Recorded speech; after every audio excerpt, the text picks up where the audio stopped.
Give to Keep, the motto of Communities for Recovery, has a deep meaning for me. It's not only the way I live my recovery life, but also my life overall. It's my motto for life. I believe that we as humans are here to help and serve our fellow man.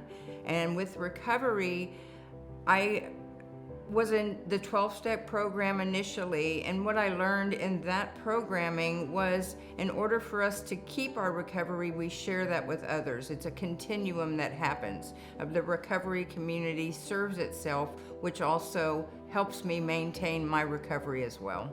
The motto, Give to Keep. I think a lot of people don't know that that's our motto, and what it really means. It's a foundational philosophy that if you want to keep what you have, you need to give it away. We hear that in certain programs, which is great, but before I got into those certain programs, I never heard of it, so I'm glad it's Community for Recovery's motto, and it's part of our vision, it's part of our mission to give to keep, because that's the way it works. So I love that.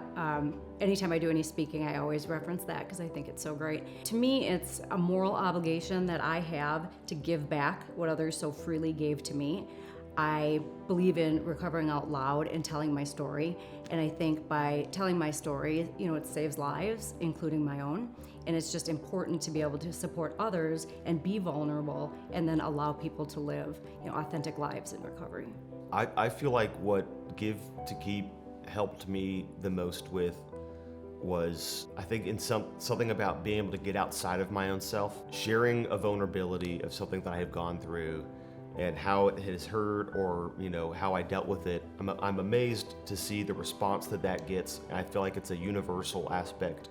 That's why I think the Give to Keep message has worked for so long with us, is that it makes an immediate connection, whether you identify as someone in recovery or, any sort of issues with mental health or addiction or not.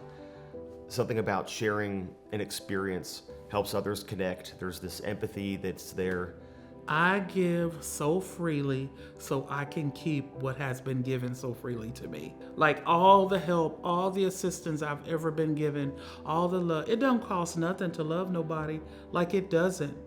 And when you coming from the lifestyle that I've lived, to be able to come into an organization where I have been so embraced, it makes me want to give it so I can keep it myself. And that's been important to my recovery. With that, I've been able to love my daughter. I started to have a better relationship with my son. And if nobody gives you love, how can you learn to love so you can keep love and be able to keep giving? That's what makes this organization so great. Like, the people here have a general love for the addict or the individual that walks through that door. Like, when they walk through this door, we want them to have an experience, so when they leave, they're gonna say, I'm coming back.